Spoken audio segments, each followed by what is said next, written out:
dalam pembelajaran baik di dalam kelas maupun di luar kelas. Sepakat? Oke.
Waalaikumsalam warahmatullahi wabarakatuh. Selamat pagi.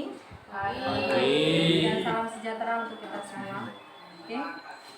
Alhamdulillahirobbilalamin wa bihi nasta'in wa ala umri tiyabatin wa ala alihi wa sahbihi ajmain amma ba'du.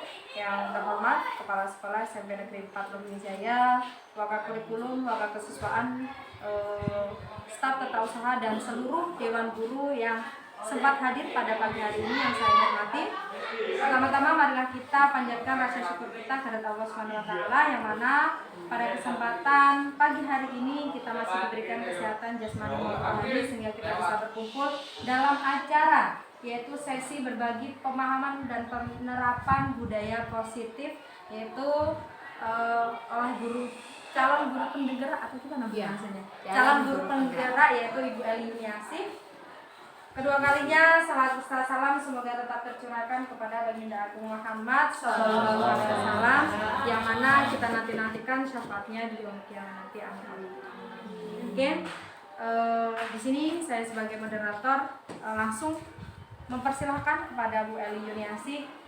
Bu Eli Yuniasih ini calon guru penggerak ya dari SMP Negeri 4 Lubung Jaya, yang dimana beliau saat ini sedang melakukan berbagi praktik dan sekaligus guru mapel IPS di SMP Negeri 4 Lubung Jaya.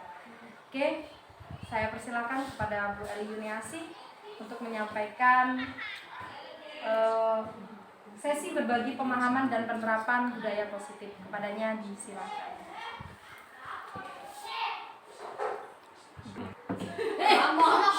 Oke, baik, terima kasih Bapak Ibu. Assalamualaikum warahmatullahi wabarakatuh. Waalaikumsalam warahmatullahi wabarakatuh. Selamat pagi. Ya, salam sejahtera untuk kita semua. Yang saya hormati Bapak Kepala SMP Negeri 4 Lubung Jaya, Ibu dan Bapak Wakil Kurikulum dan Wakil Kesiswaan, serta staf TU dan staf perpustakaan, dan tak lupa kepada seluruh guru tercinta di SMP Negeri 4 Lubung Jaya yang insya Allah selalu dalam lindungan Tuhan Yang Maha Esa. Amin. Alhamdulillah pagi hari ini kita diberi kesempatan untuk hadir di sekolah kita ini, yang dimana kehadiran Bapak Ibu ini sangat saya harapkan karena pada sesi ini saya ingin berbagi pemahaman dan penerapan tentang budaya positif. Ya. Untuk sesi ini saya peroleh dalam program pendidikan guru penggerak angkatan 7 di Kabupaten Ogan Komering Ilir. Besar harapan saya dari sesi yang akan kita pelajari bersama ini, kita bisa kembangkan, kita terapkan di SMP Negeri 4 Lubuk Jaya ini demi kemajuan dan kualitas pendidikan di sekolah kita. Oke, Bu Khair boleh di next. Oke, Bapak Ibu, sebelum kita lebih lanjut ke materi yang lebih Es krim ya, ice breakingnya ini berkaitan dengan menyebutkan nama teman atau rekan. Di sebelahnya boleh, di depannya boleh, di belakangnya boleh. Tapi syaratnya teman yang sudah disebutkan diharapkan tidak tersebut lagi namanya. Jadi nanti dalam ice breaking ini semua nama rekan kita tersebut. Oke. Contoh dulu ya Bapak Ibu ya. Ice breakingnya seperti ini. Konsentrasi. Konsentrasi dimulai. Nama saya Eli, teman saya Bu Eka. Nah, Bu Eka nanti nama saya Eka. Teman saya terserah Bu Eka mau nyebut Pak Moko atau Bu Siti boleh. Nanti pokoknya ulang jangan sampai, tapi kuncinya nama temennya yang sudah tersebut tidak boleh disebutkan agar semuanya oke. Coba ya.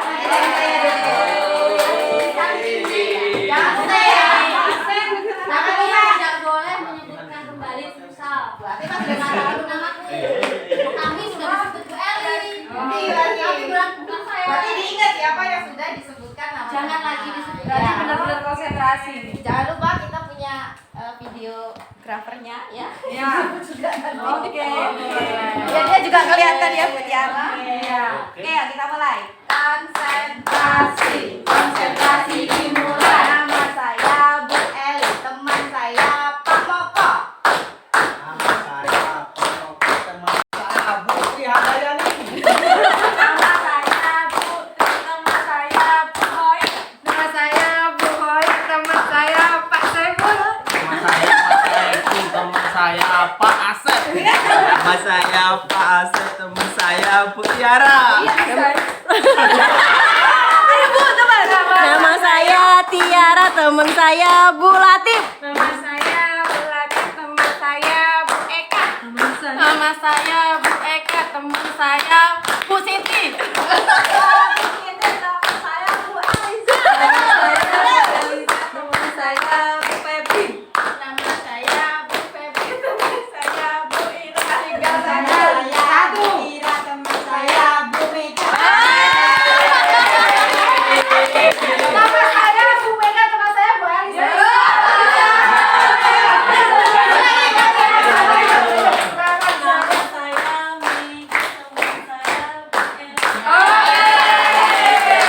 Oke, akhirnya semuanya teman selamanya ya. Teman ya.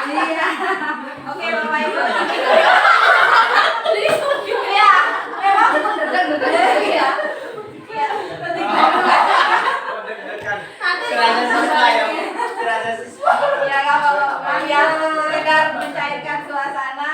Nanti bisa mungkin dikembangkan di kelas masing-masing untuk ice breakingnya. Boleh nanti dikembangkan dengan ice breaking lainnya yang jelas Bapak Ibu pasti punya pengalaman, punya pemahaman tentang ice breaking yang lebih dalam.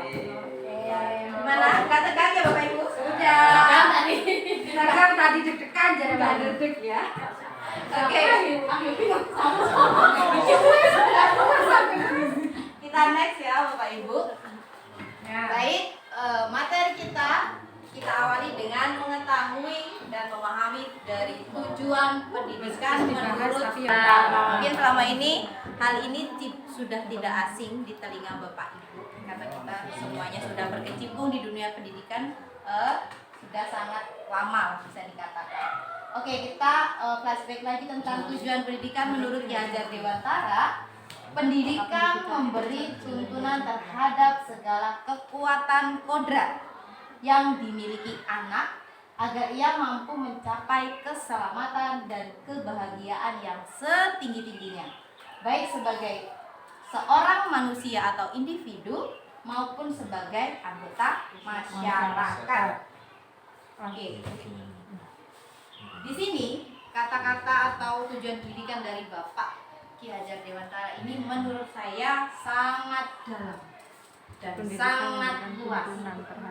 Mungkin kalau kita bandingkan dengan kegiatan di dalam kelas, ini akan lebih jauh mendasari karakter anak, di mana tujuan pendidikan ini harusnya bisa menuntut segala kodrat yang dimiliki atau yang memang ada pada diri anak. Sedangkan dalam satu kelas itu kan pasti bervariasi ya. Ada yang punya bakat lebih ke menghitung, ada yang oh no kalau menghitung ya, ada yang suka membaca, bercerita. Nah, itu semua adalah kodrat yang dimiliki mereka. Jadi pendidikan ini diharapkan bisa menuntun segala kodrat yang sudah ada yang pada anak tadi mereka miliki sejak lahir sebenarnya. Bagaimana dengan kekuatan kodrat itu anak bisa mencapai keselamatan dan kebahagiaan. Yang poin penting memang keselamatan dan kebahagiaan yang setinggi-tingginya. Dengan kekuatan kodrat mereka bisa selamat, bisa bahagia. Kemudian mereka pun tahu bagaimana menjadi seorang manusia yang individu maupun manusia sebagai anggota masyarakat. Jadi efeknya nanti pendidikan ini harus bisa menuntun mereka agar menjadi manusia, sebenarnya manusia, dan juga manusia yang tahu bahwa dia adalah salah satu anggota dari masyarakat yang punya kehidupan lingkungan bersosial. Ya, Bapak Ibu. Oke, next. Ke bawah aja. Oke. Lalu jika tadi yang kita bahas adalah tujuan pendidikan, lalu siapa guru? Siapa guru?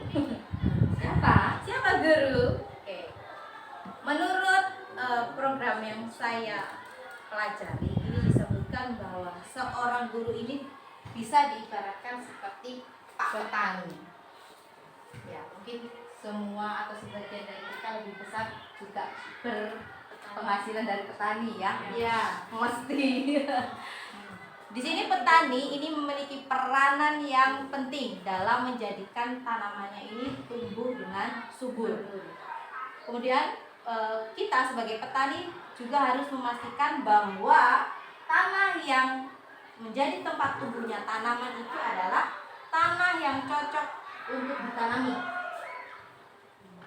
Ki Hajar Dewantara ini menyatakan bahwa kita ambil contoh perbandingan dengan hidup tumbuh-tumbuhannya seorang petani.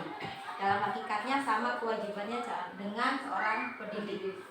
Di mana petani yang menanam padi misalnya, petani ini hanya bisa atau hanya dapat menuntun tumbuhnya padi, bisa memperbaiki kondisi tanahnya, bisa memelihara tanaman padinya, memberi pupuk, memberi air, membasmi ulat-ulat atau jamur-jamur yang mengganggu hidup tanaman padi tersebut. Itu kalau diibaratkan petani. Jadi kayak kita layaknya guru, ini juga diibaratkan seperti petani tadi. Kita hanya bisa menuntun kodrat yang sudah dimiliki anak. Jika petani menanam padi, maka dia harus merawat sesuai dengan perawatan ala-ala padi. Jangan dirawat ala-ala jagung atau dirawat ala-ala sawit atau yang lain ya. Sama juga dengan guru. Berarti kita setidaknya harus tahu kodrat yang dimiliki anak ini seperti apa. Maka kita dalam berperan sebagai guru yang layaknya petani ini bisa memperbaiki tempat tumbuhnya benih padi tadi atau si anak. Kalau kita guru anak-anak ini benih padi, kita petaninya, berarti sekolah adalah tanah tempat mereka tumbuh dan berkembang. Kita bisa menuntun mereka memperbaiki segala yang berkaitan untuk tumbuh kembangnya anak dalam kodratnya masing-masing. Oke, semuanya itu bisa kita lakukan dengan berkolaborasi dengan rekan guru dengan siswa, kepala sekolah, pengawas, bahkan orang tua. Oke. Next. santai. Next ya Bapak. Oke, salah satu tanggung jawab seorang guru adalah bagaimana menciptakan suatu lingkungan yang positif yang terdiri dari warga sekolah yang saling mendukung, saling belajar, saling bekerja sama sehingga tercipta kebiasaan-kebiasaan baik. Dari kebiasaan baik itu akan tumbuh menjadi karakter dari warga sekolah yang pada akhirnya karakter dan kebiasaan baik tadi akan membentuk sebuah budaya positif. Ya, bisa kita lihat nih Bapak Ibu. Dalam menciptakan lingkungan atau sekolahan yang positif ini tidak bisa bekerja sendiri. Kita satu keluarga berarti harus saling dukung, saling belajar, juga saling bekerja sama agar kebiasaan-kebiasaan baik untuk menjadikan karakter-karakter anak yang baik juga tumbuh dalam diri mereka. Itu nantinya dari sebuah rangkaian kerjasama dari semua warga sekolah ini akan membentuk sebuah budaya yang positif. Saya yakin sekolah kita juga sudah menerapkan banyak budaya positif yang imbasnya adalah bisa menumbuhkan kebiasaan dan karakter baik pada anak. Next. Bagaimana dengan sekolah dan guru di sekolah kita? Bagaimana kira-kira Bu? Ya, seperti yang saya katakan, kita sudah berusaha memunculkan dan menerapkan budaya positif di sekolah kita. Next. Oke, untuk itulah menciptakan lingkungan positif agar terbentuk suatu budaya positif adalah suatu proses perjalanan pendidikan yang harus kita jalani. Mau nggak mau Bapak Ibu, senang nggak senang. Pembiasaan budaya positif ini perlu kita ciptakan, perlu kita kembangkan dan terapkan secara terus menerus. Suatu lingkungan yang aman, nyaman, memberikan murid kesempatan, kebebasan untuk berproses, belajar, membuat kesalahan, belajar lagi, yang pada akhirnya mereka mampu menerima dan menyerap suatu pembelajaran. Oke, dari tulisan ini saya menyimpulkan bahwa anak itu ternyata juga butuh salah. Ya. Tapi bukan terus-terus mengulangi kesalahan sih, ya. Proses belajar itu mereka ternyata butuh salah. Yang di situ mereka akan belajar dari kesalahan, kemudian pada akhirnya mereka akan siap menyerap suatu pembelajaran jika lingkungan positif ini juga terbentuk di tempat atau di mana mereka mengenyam pendidikan. Perlu diingat, selama seseorang merasakan tekanan-tekanan dari lingkungannya, maka proses pembelajaran ini akan sulit terjadi. Ya, ini cukup berat ya Bapak Ibu. Bagaimana seorang anak itu yang kadang kita lihat santai, biasa, ternyata kehidupannya juga penuh tekanan, entah dari segi dirinya sendiri atau dengan segi keluarganya atau bahkan di lingkungan sekolah sendiri ada tekanan yang mungkin di luar jangkauan atau kita belum mengetahui. Jadi selama mereka ada tekanan baik dari dalam atau dari luar, proses pembelajarannya yang akan dilakukan anak-anak itu akan menjadi sulit. Oke, bagaimana dengan perubahan paradigma belajar yang seharusnya kita terapkan untuk perkembangan murid-murid kita? Oke, kita akan coba sebuah kata, yaitu cobalah buka. Cobalah buka dompet Bu Eka. Ada apa Bu? Tidak. Oke, untuk belum. Oke, cobalah buka ini kita akan coba juga mempraktekkan kata cobalah buka. Cobalah buka. Kita praktekkan. Kita semua wajib mengepalkan tangan kita. Dua ya. Kepalkan dua tangan. Bapak Ibu, di tangan Ibu ini ada sesuatu yang sangat berharga, di mana orang lain tidak boleh tahu apa yang ada dalam genggaman Bapak Ibu. Ya, ini adalah hal berharga yang tidak boleh orang lain tahu. Nah, tugas Bapak Ibu adalah mencoba membuka kepalan tangan orang lain. Iya, nggak apa-apa. Berarti bisa salah satu mencoba membuka yang dimiliki orang lain. Tapi yang punya kepala juga harus berusaha bahwa kepalanya tidak terbuka sama sekali. Coba boleh dikelitikin, boleh sama sekali.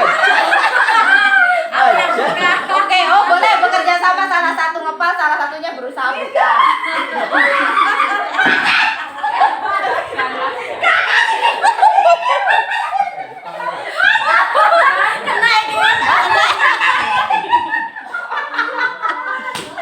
Masya Allah. Oke.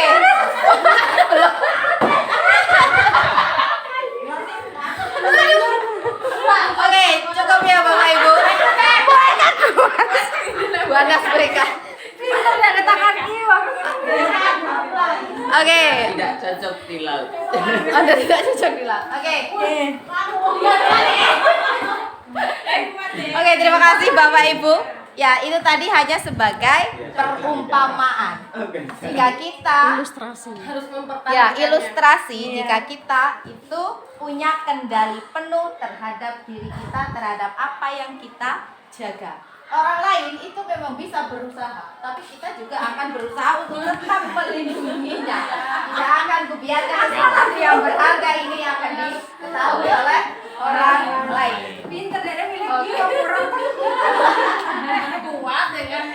Oke, kesimpulannya Bapak Ibu, ketika kita mempunyai sesuatu yang berharga, punya kita, yang orang lain tidak boleh tahu. Siapa yang punya kontrol tertinggi terhadap hal itu? Diri kita sendiri. Diri kita sendiri. Kontrol tertingginya tetap diri kita. Seberapapun usaha orang lain, yang tetap mengontrol adalah kita. Bagaimana kita akan membiarkan orang lain tahu atau tidak tahu tergantung dari kita sendiri. Oke, boleh next.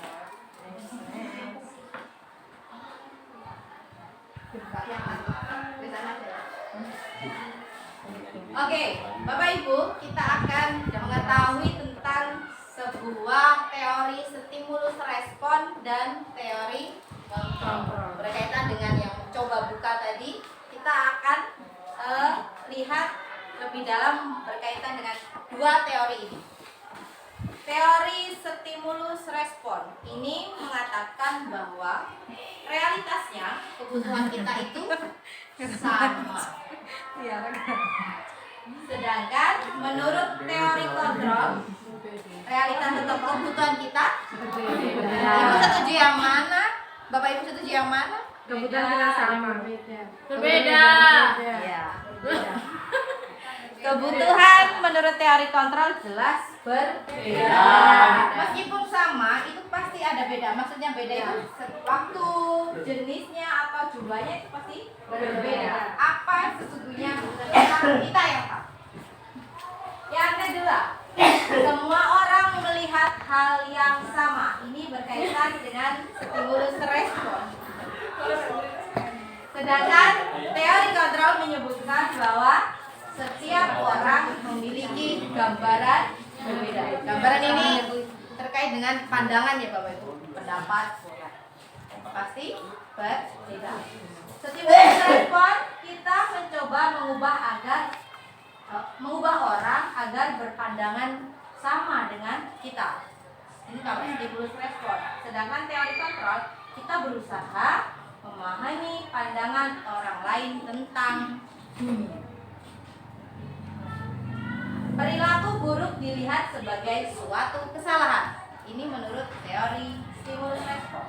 Sedangkan teori kontrol menyebutkan semua perilaku itu pasti memiliki tujuan.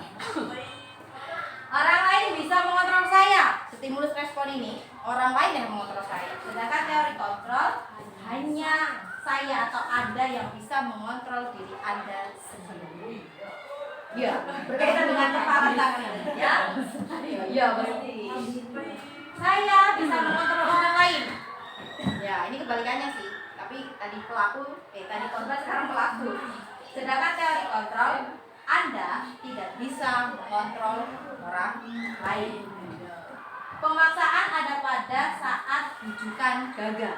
Kalau bujukan gagal perlu dipaksa. Ini stimulus respon. Kalau teori kontrol, kolaborasi dan konsensus menciptakan pilihan-pilihan baru. Butuh pandangan yang sejalan, kolaborasi, musyawarah agar pilihan-pilihan baru ini sama atau tidak merugikan salah satu pihak. Kemudian model berpikir untuk stimulus respon adalah menang atau kalah. Yang ada hanya dua itu. Sedangkan teori kontrol ini menyebutkan bahwa model berpikirnya adalah menang. Datang dulu. Ya. Menang. Kita enggak? Bapak Ibu. Ya. Oke, berkaitan dengan teori yang sudah kita bahas dan beberapa materi ke belakang tadi, ini ada kaitannya dengan yang bernama disiplin positif.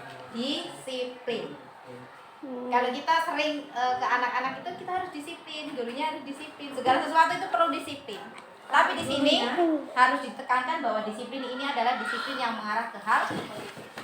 Kebanyakan orang akan menghubungkan kata disiplin dengan tata tertib, teratur, kepatuhan pada peraturan. Kemudian kata disiplin juga sering dihubungkan dengan hukuman.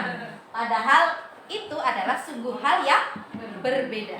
Gak sama ternyata hukuman dan kata disiplin. Karena belajar tentang disiplin positif tidak harus dengan memberi hukuman. Justru itu adalah salah satu alternatif terakhir dan apabila perlu itu tidak digunakan sama sekali. Ya, mungkin kalau kita sering ngomong ke anak kita harus disiplin, itu anak-anak larinya kalau saya nggak disiplin itu pasti nanti efeknya adalah hukuman. Padahal itu beda.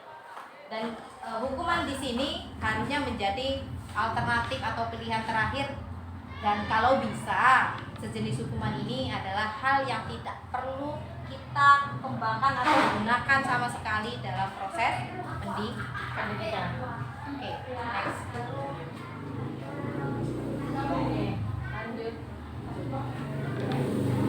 Oke, seorang yang memiliki disiplin diri berarti mereka bisa bertanggung jawab terhadap apa yang dilakukannya. Karena mereka mendasarkan tindakan mereka pada nilai-nilai kebajikan universal. Ya, ini pentingnya kita menanamkan disiplin positif pada diri anak agar mereka bisa bertanggung jawab dan mengetahui nilai apa sih yang mereka percayai sebagai nilai kebajikan universal. Sebagai pendidik, tujuan kita adalah menciptakan anak-anak yang memiliki disiplin diri sehingga mereka bisa berperilaku dengan mengacu pada nilai-nilai kebajikan universal, memiliki motivasi intrinsik bukan ekstrinsik. Ya, ini pentingnya membudayakan disiplin positif karena kalau kita hanya bisa memberi hal-hal yang terlalu atau selalu menstimulus agar direspon mereka, ini larinya mereka bukan motivasi dalam diri atau intrinsiknya, tapi ekstrinsik. Pentingnya intrinsik di sini adalah mereka dengan kesadaran dirinya itu mempercayai melakukan sesuatu itu karena tanggung jawab kepercayaan mereka terhadap nilai-nilai kebajikan, nilai-nilai yang baik yang mereka anut untuk proses kehidupan, gitu. Ya, harus muncul dari dalam diri, bukan sekedar muncul dari orang lain yang kita lakukan. Ya, jadi disiplin positif ini bertujuan memunculkan motivasi dalam diri anak atau motivasi intrinsik. Apapun yang kita lakukan ini akan mudah kalau mereka mempunyai motivasi yang berada dalam diri mereka sendiri. Next. Oke, menurut seorang pakar Dian Goosen dalam bukunya Restructuring School Discipline ini menyatakan ada 3 motivasi yang mendasari perilaku manusia. 3 motivasi tersebut adalah motivasi untuk menghindari ketidaknyamanan atau hukuman. Untuk motivasi pertama ini adalah motivasi yang bersifat eksternal atau ekstrinsik, motivasi yang berasal dari luar. Jadi seseorang atau anak-anak melakukan sesuatu, kita sendiri juga itu karena menghindari sesuatu yang tidak nyaman atau yang berbau-bau hukuman. Itu kita hindari. Menjadikan kita melakukan sesuatu. Yang kedua adalah untuk mendapatkan imbalan atau penghargaan dari orang lain. Motivasi ini juga ternyata masih motivasi yang bersifat eksternal.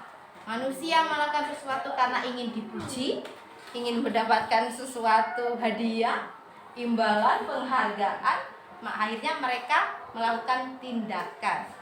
Dan yang ketiga adalah motivasi untuk menjadi orang yang mereka inginkan. Siapa saya? Menghargai diri sendiri. Saya seperti apa? Dan nilai-nilai yang mereka percayai. Ini berkaitan dengan nilai-nilai kebajikan tadi. Nah, untuk motivasi yang ketiga inilah motivasi yang akan membuat seseorang memiliki disiplin positif.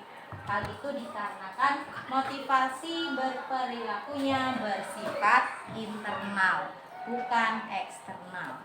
Jadi dari 3 motivasi ini, motivasi ketiga lah yang bisa mendorong seseorang untuk membiasakan diri memiliki disiplin positif. Karena dorongan kuatnya bukan karena hukuman, bukan karena ingin dapat imbalan atau penghargaan, tapi memang benar-benar tumbuh dan muncul dari dalam dirinya. Saya seperti ini.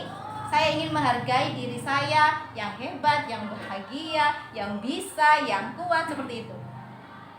Dan ini berkaitan dengan nilai-nilai yang mereka percayai sebagai nilai kebajikan. Next. Oke, ini ada sebuah kalimat yang ketika saya membacanya ini terasa ditampar pak dihukum oleh penghargaan. Seru kayaknya kata-katanya. Dihukum tapi oleh penghargaan. Apa bisa mungkin penghargaan kok menghukum seseorang?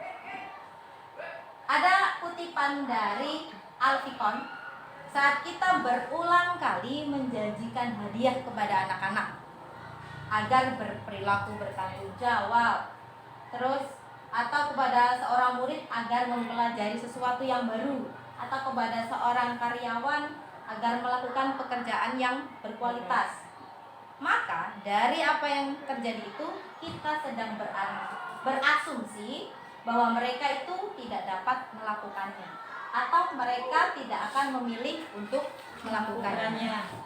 Ini ternyata penjelasan lebar dari dihukum oleh penghargaan. Nah, kalau nanti dapat 100 tak kasih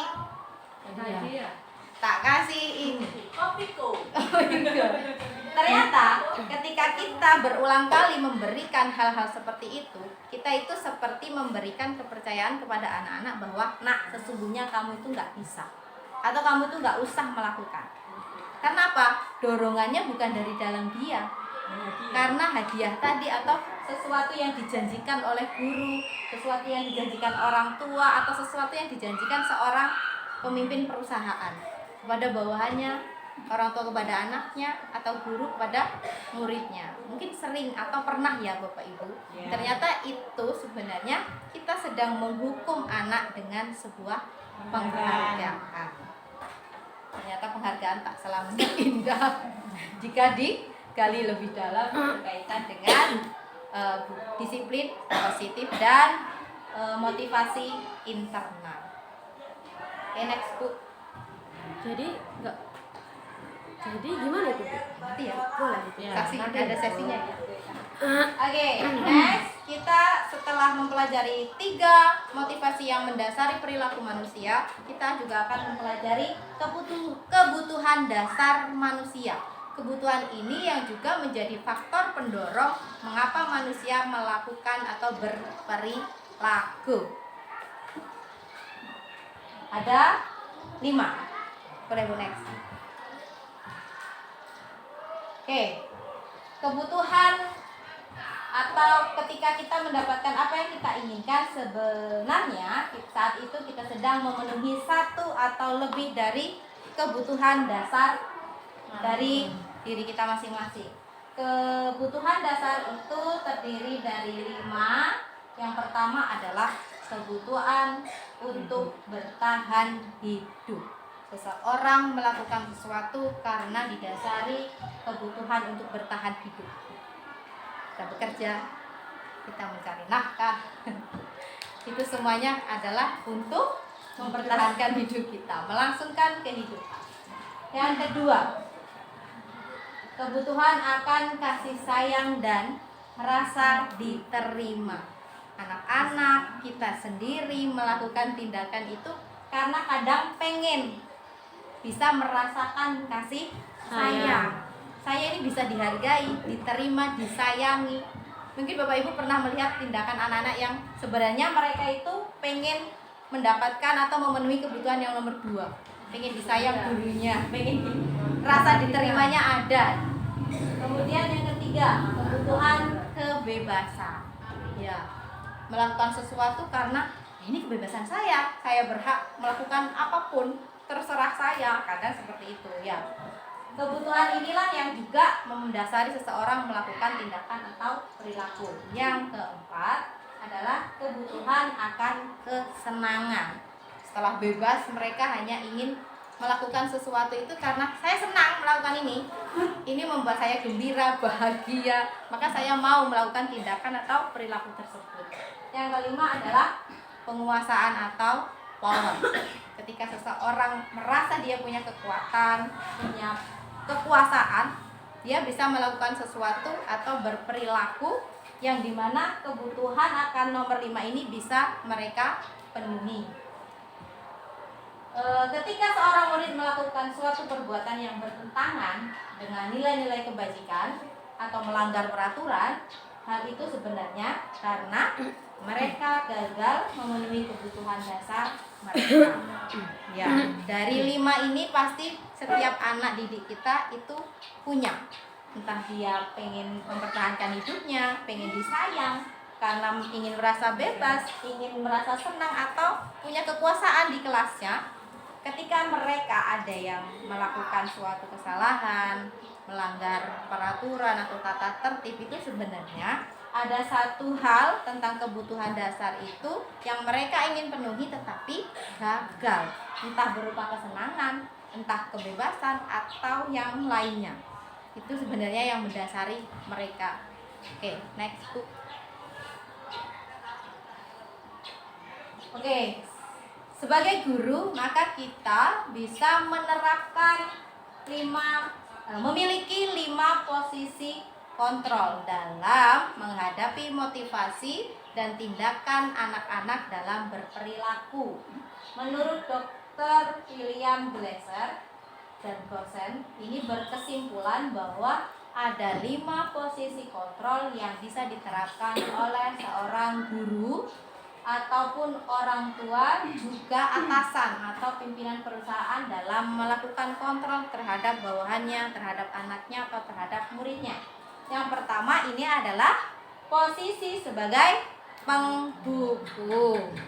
Ya, kontrolnya untuk anak-anak ini adalah biasanya ada guru, orang tua atau atasan ini yang suka dengan kontrol yang pertama. Dihukum. Gak ngerjain tugas, dihukum. Orang tua anaknya gak nurut, dihukum. Atasan punya bawahan yang tidak menunjukkan kinerja bagus, dihukum. Hukumannya bervariasi ya Bapak Ibu. Yang kedua adalah kontrol sebagai pembuat rasa bersalah. Sering ya?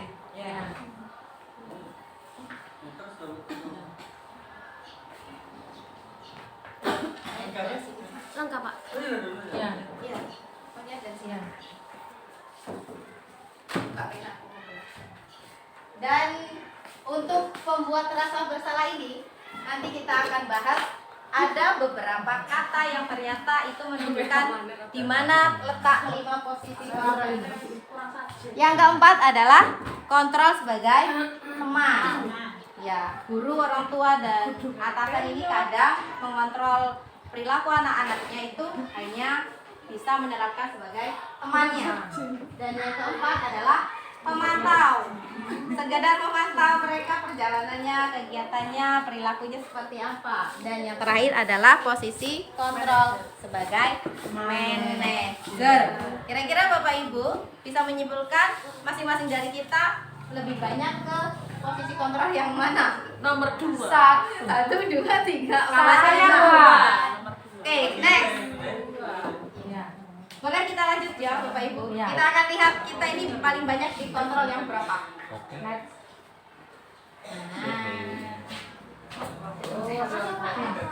Nggak apa-apa, Pak. Monggo, Pak. Ikut gabung. Iya, Pak. Pintunya di situ, Bu Tiara. Iya. Nggak apa-apa, Pak. Itu nggak apa-apa, Pak. Udah, Pak. Apa, Pak? Biar ini kan kami ada ini apa? Di record, jadi nanti ada Oh, ada bisa Bapak prosesnya di sana. datang. Karena nanti dikirimnya ke dinas juga. Kamu kegiatan apa nih? Ini guru penggerak, Pak. Kalau Ada berapa gurunya? Masih baru satu, satu, Pak. Tapi baru satu yang Iya, kalau mendaftar kemarin hampir semuanya ikut, tapi yang lulus baru saya. Mungkin nanti ada rezeki di angkatan selanjutnya.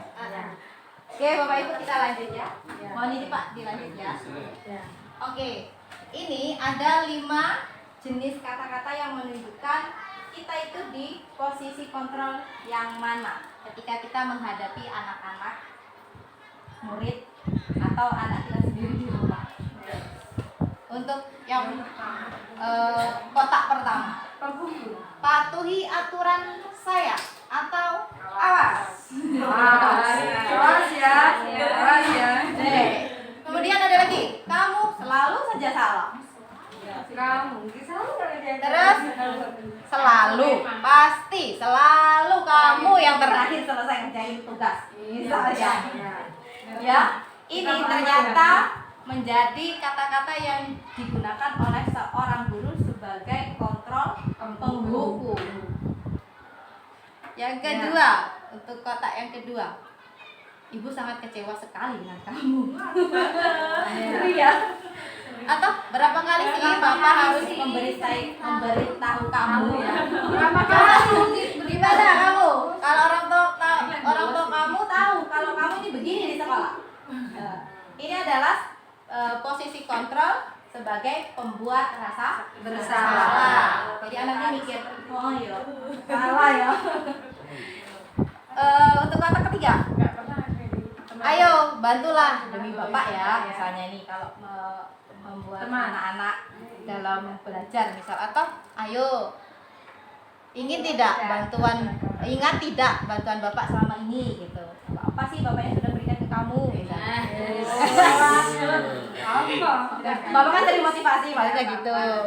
Ya sudah, kali ini nggak apa-apa, nanti ibu bantu membereskan misalnya. Ini adalah posisi kontrol yang ketiga sebagai teman. Teman itu biasanya kan ya suka bantu, suka memahami lah apa sih yang dibutuhin temennya gitu.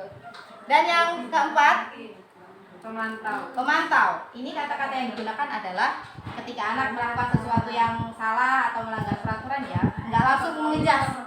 Ini mereka biasanya menggunakan kata-katanya. Kalau sampai anak kamu begini, ini sebenarnya peraturan di sekolah kita apa?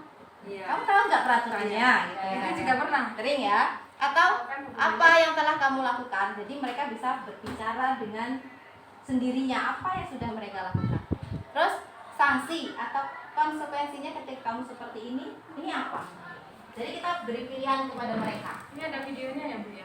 Iya, nanti ada. Ini adalah kata-kata yang digunakan oleh guru sebagai kontrol sebagai pemantau. Dan yang terakhir, ini adalah kontrol sebagai manajer.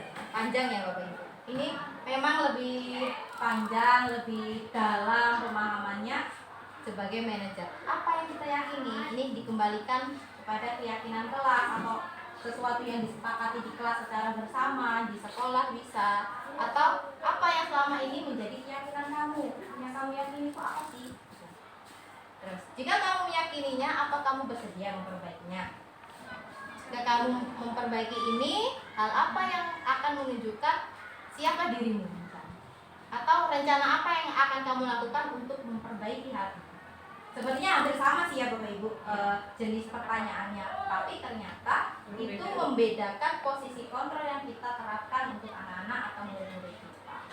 Sering yang mana Bapak Ibu? Ya, ini adalah kontrol kita sebagai guru, entah manajer, pemantau teman, pembatasan buat atau bahkan penghukum. Ya, ya 5 ini. apa? 5 ini ya bisa saja diterapkan sih ya, karena kadang keadaan juga menuntut kita menjadi kelima posisi ini kadang diterapkan karena perbedaan jenis tindakan yang dilakukan anak-anak. Next. Oke, ini berkaitan dengan posisi kontrol sebagai manajer. Ini ketika anak melakukan sebuah kesalahan atau melanggar peraturan, ini kita bisa mengembalikannya ke dalam bentuk keyakinan kelas, wali murid, wali kelas atau orang tua ini bisa menerapkan keyakinan kelas ini. Keyakinan kelas ini bersifat abstrak atau tidak kelihatan, nggak nyata, belum nyata. Daripada peraturan, kalau peraturan mungkin jelas ya, kita masuk jam 7.15, hari Senin seragamnya putih-putih, wajib memakai topi, dasi, atribut lengkap, itu peraturan jelas. Kalau keyakinan kelas ini lebih abstrak dari peraturan. Nah, untuk yang lebih rinci dan konkretnya, keyakinan kelas ini adalah keyakinan kelas berupa pernyataan universal. Pernyataan keyakinan kelas senantiasa dibuat dalam bentuk positif, menghindari kata-kata negatif. Jadi positif. Yang ketiga, keyakinan kelas hendaknya tidak terlalu banyak, sehingga mudah diingat, mudah dipahami oleh warga kelas. Terus, keyakinan kelas sebaiknya sesuatu yang dapat diterapkan di sekolah tersebut. Mudah, jadi jangkauan untuk anak-anak itu mudah. Yang selanjutnya, semua warga kelas hendaknya ikut berkontribusi dalam pembuatan keyakinan kelas lewat kegiatan curah pendapat atau saling bermusyawarah, saling berdiskusi. Dan yang terakhir, bersedia meninjau kembali keyakinan kelas dari waktu ke waktu. Nah, di sini Bapak Ibu ada keyakinan kelas 5. Kelas 5 ini meyakini beberapa keyakinan kelas, di mana keyakinan kelas ini selalu menggunakan kata-kata positif. Yang pertama, selalu bersikap positif, baik ya, senantiasa menjadi diri terbaik, percaya dan menghormati orang lain serta barang yang dimilikinya, berkomitmen terhadap setiap tugas dan senantiasa membantu. Kemarin sih, beberapa waktu lalu saya sudah mencoba menerapkan pembuatan kesepakatan keyakinan kelas di kelas 91. Ya. Ketika kita ngomongin keyakinan kelas itu mereka pasti larinya ke peraturan. Peraturan tidak boleh seperti itu. Atau jangan kayak gitu. Itu kan negatif kata-katanya. Jadi kita arahkan agar anak menggunakan kata-kata yang positif. Oke. Ini contohnya anak-anak ada yang memberikan kesepakatan saling bantu dan membantu. Itu kan positif ya. Terus saling tolong menolong sama. Kerjasama, buang sampah pada tempatnya, menjaga sikap sopan dan santun, datang tepat waktu. Itu kan positif ya. Daripada kata tidak boleh terlambat, mending dijadikan positifnya, datang tepat waktu, tidak boleh mengganggu, misal berarti saling menghargai, kan bisa diarahkan seperti itu. Boleh nanti guru atau wali kelas menerapkan keyakinan ini. Sebenarnya ketika sudah terbentuk dalam bentuk apapun boleh, nanti di buku atau ditempel seperti ini. Ya, harus kata-kata yang positif, Bu. Ini nanti efeknya ke disiplin positif tadi. Jadi seperti kayak memberikan persepsi yang positif gitu. Ini sebenarnya ditempel karena masih mau dipakai, jadi belum saya tempel. Boleh nanti lebih besar mungkin pakai kartonnya, jadi anak-anak menulis sendiri, menempel sendiri. Kita bisa tinjau setiap minggu atau setiap bulan. Oke, kemarin itu anak-anak di kelas 91 ngomong, katanya Bu, terkait keyakinan kelas itu banyak yang tidak melaksanakan piket katanya. Berarti butuh nih kontrol juga nih manajernya dari anak-anak. Saya buat juga kontrolnya itu tentang mencatat nama anak dan kegiatan piket yang dilakukan. Jadi hari Senin misalnya 3 orang. Nih anak 3 orang ngapain aja? Ditulis. Setiap minggu saya kontrol siapa yang ikut berkontribusi dalam melaksanakan keyakinan kelas, atau siapa yang kurang mendukung nih kontribusinya apa gitu. Kadang-kadang kan anak nggak mau piket, bukan sudah ada yang nyapu. Yang perempuan 1, yang laki-laki 3 misalnya, pas misalnya. Nah, karena memang pembagiannya kurang, nggak apa-apa yang laki-laki nyapu gitu. Jadi besoknya mereka mau tuh nyapu. Mungkin seperti itu bisa. Ada beberapa anak memang ada yang kurang semangat ini kalau untuk piket. Yang penting saya datang, buang sampah udah. Aja yang lain tiap hari seperti itu. Ya. Bapak Ibu, ini adalah contoh pembuatan keyakinan kelas di kelas 91. Next. Oke. Ini adalah ya Pak. Restitusi. Restitusi adalah suatu program dalam menerapkan disiplin positif. Next.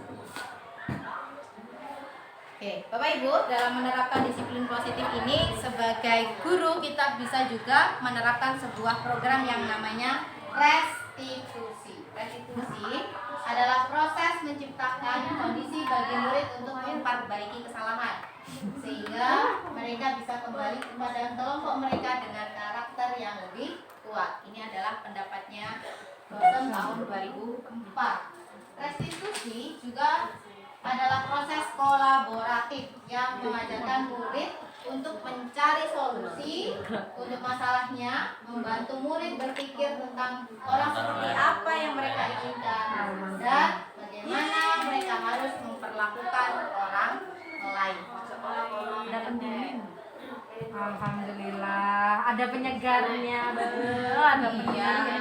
Meskipun ini musim penghujan, terkadang kemarau juga. Iya, betul Kok tol sekali. Cipo, ambil. Oke, boleh nih. Kalau udah agak kemarau, boleh tuh di. boleh. Masa nggak ada dengan itu kok tahu sih? Iya betul.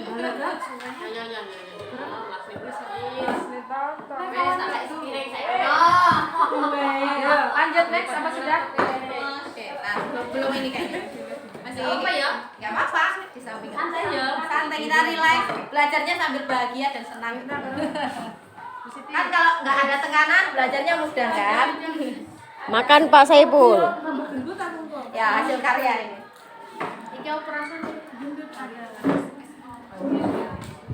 Mau ngantuk. Suka. Duduk apa Mutiara? Oke, sambil disambi ya, Bapak Ibu. Oke, untuk restitusi ini dikemukakan oleh dosen dan juga sel dosen tahun 2004 dan 19.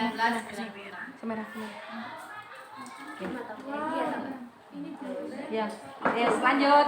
Lanjut. Ya. Restitusi ini membantu murid menjadi lebih memiliki tujuan, lebih disiplin positif dan memulihkan dirinya setelah berbuat salah. Penekanannya bukanlah pada bagaimana berperilaku untuk menyenangkan orang lain atau menghindari ketidaknyamanan atau sejenis hukuman, tetapi tujuannya adalah menjadi orang yang menghargai nilai-nilai kebajikan yang mereka percayai.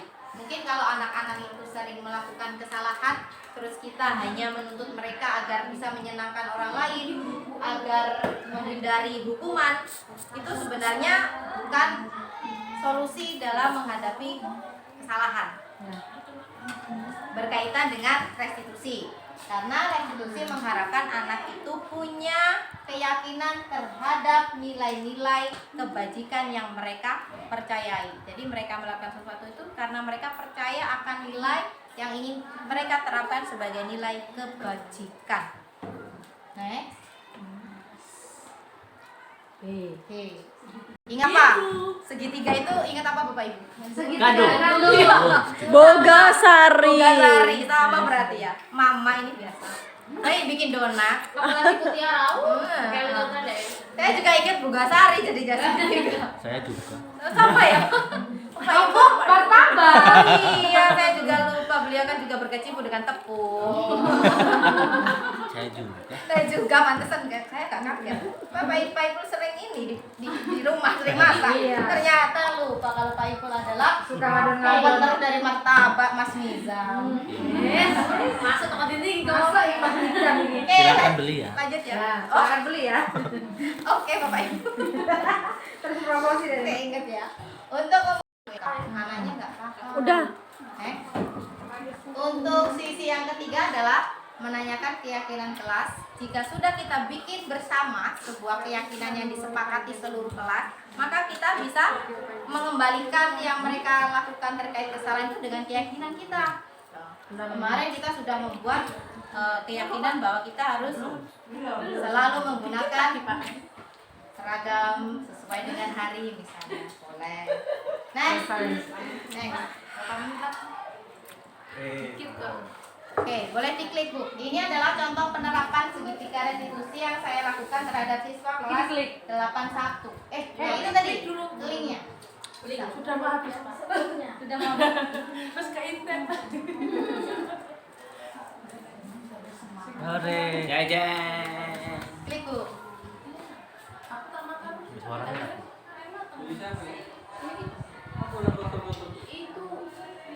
Nah, saya tanya dulu kabarnya bagaimana. Kalau Ibu boleh tahu apa? Kenapa Wisnu ada di depan musola ini? Wisnu waktu upacara temannya Baris dia hanya di depan musola. Saya tanya dulu kenapa, alasannya apa? Katanya dia terlambat Bu, gitu. Jadi malu mau Baris. Ya makan dulu. Yes. Oh, boleh ya Pak? Boleh nanti dikembangkan seperti itu. Kemudian saya tanya nih, kira-kira kegiatan kamu ini bagaimana? Tuh. Mereka sebenarnya tahu kok. Anak-anak itu paham tindakan mereka itu salah atau benar. Cuman Saya tanya dulu tapi.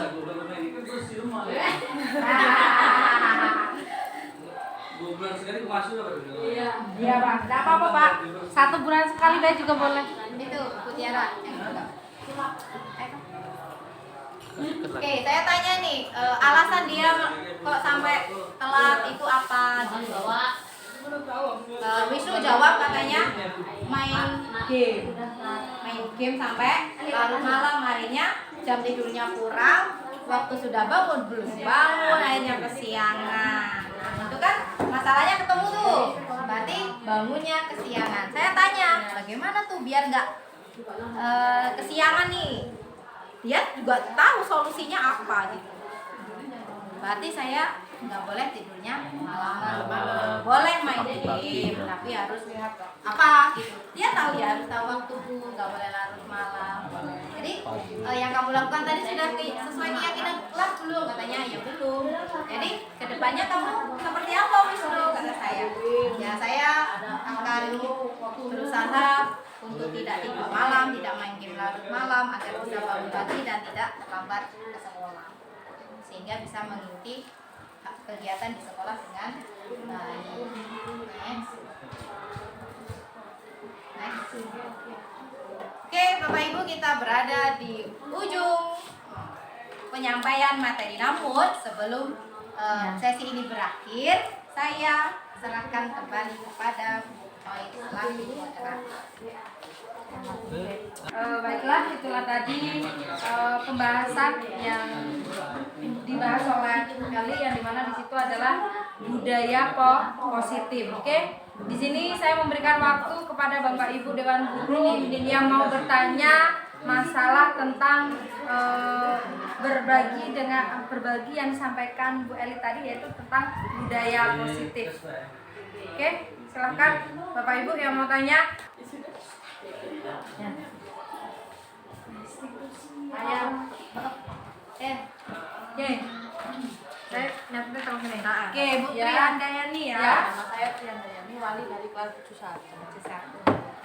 Kadang kita itu sudah mengajarkan kepada anak didik kita bahwa mari kita jaga keindahan kelas kita, bebas dari sampah, karena akan tampil lebih cantik jika kita bersih. Tapi faktanya himbauan yang seperti itu kurang melekat, maksudnya kurang mengena pada diri anak kita. Sekadang malah justru anak yang dari kelas lain itu dengan percaya dirinya gitu, dan anak kita ikut-ikut. Gimana caranya untuk menanamkan itu agar anak-anak itu selalu sadar? Kalau bisa kan kawannya diingatkan, jangan di situ, di sini lo udah ada tong sampahnya. Tersebut baik dalam maupun luar ya Bu ya, intinya mau ngono ya. Oke. Baiklah, di sini ada pertanyaan dari Bu Trihandayani, wali kelas dari kelas 71, bahwasanya di situ Bu Tri sudah mengatakan pada kelasnya mari jaga keindahan kelas, tetapi malah kelas ruang ataupun kelas lain ataupun siswa lain itu masuk ke dalam kelas malah bikin ibaratnya tidak seindah itu dan membuat kelas 71 pun juga ikut-ikutan. Bagaimana, pertanyaannya, bagaimana caranya menyadarkan siswa tersebut, baik dari kelas lain ataupun khususnya untuk kelas 71. Bu Handa atas pertanyaannya. Saya kira pertanyaan Bu Handa sudah mewakili pertanyaan dari seluruh guru. Karena hal itu pasti terjadi di semua kelas, di semua sekolah Kak mungkin ya. Oke, kalau menurut hemat saya untuk jawaban yang paling paling manjur misalnya, itu menurut saya sih butuh beberapa dukungan atau butuh beberapa jawaban, nggak cukup satu. Misalnya, kalau tentang menyadarkan mereka tentu kita juga sudah sering kan menasehati, memberitahu, mendorong mereka untuk melakukan kebaikan dan budaya-budaya positif. Tetapi kembali lagi, anak-anak lari ke motivasi mereka melakukan sesuatu. Ada kebutuhan yang ingin mereka Merasa senang. ingin mereka penuhi. Mungkin ketika mereka berada di kelasnya adik kelasnya atau kelas teman orang, kelas temennya itu mungkin merasa senang, atau misalnya kakak kelas merasa punya kekuasaan. Jadi mereka ingin menunjukkan itu ke adik kelasnya, tetapi mungkin cara mereka yang kurang tepat. Lalu bagaimana kita agar mereka tetap bisa membudayakan hal positif, bisa sadar? Ya yang jelas Pak Bu, kita ini jangan pernah bosan. Kalau kata tadi Bu siapa? Kita tetap push, dorong terus, jangan menyerah, jangan kendor. Yang jelas kalau menurut saya, bagaimana mereka itu bisa cerminan dari kita. Berawal dari kita sang guru ini, ya. Kalau kita sering dekati mereka, nak buang sampah. Kalau kitanya memang juga mau membuang sampah, mungkin anak-anak juga akan meniru dengan lambat launnya. Ya, kebiasaannya bisa mulai dari kita dulu Bapak Ibu ya. Ya. Ya ini Pak Moko lagi push. Oke, terima kasih Bu Tri atas pertanyaannya. Ya.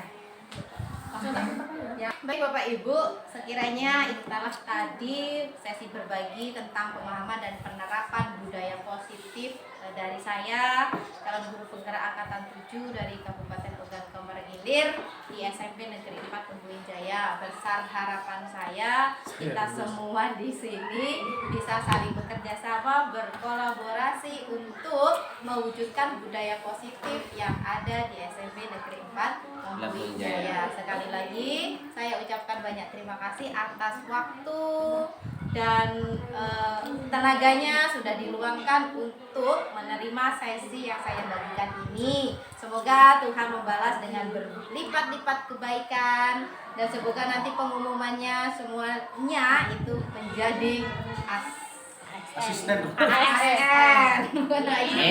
Amin. Ya, pokoknya semangat untuk kita adalah guru yang bahagia, yang hebat, yang kuat, yang bisa memberikan hal baik bagi pendidikan karakter, pendidikan kehidupan yang nyata bagi siswa.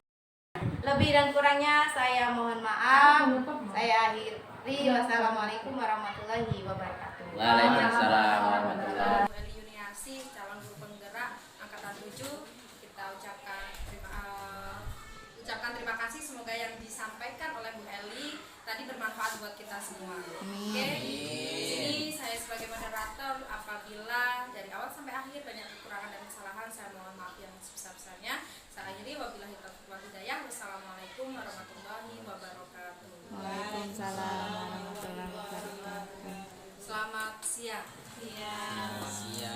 Terima kasih Bapak Ibu. Bye bye, nggak apa-apa.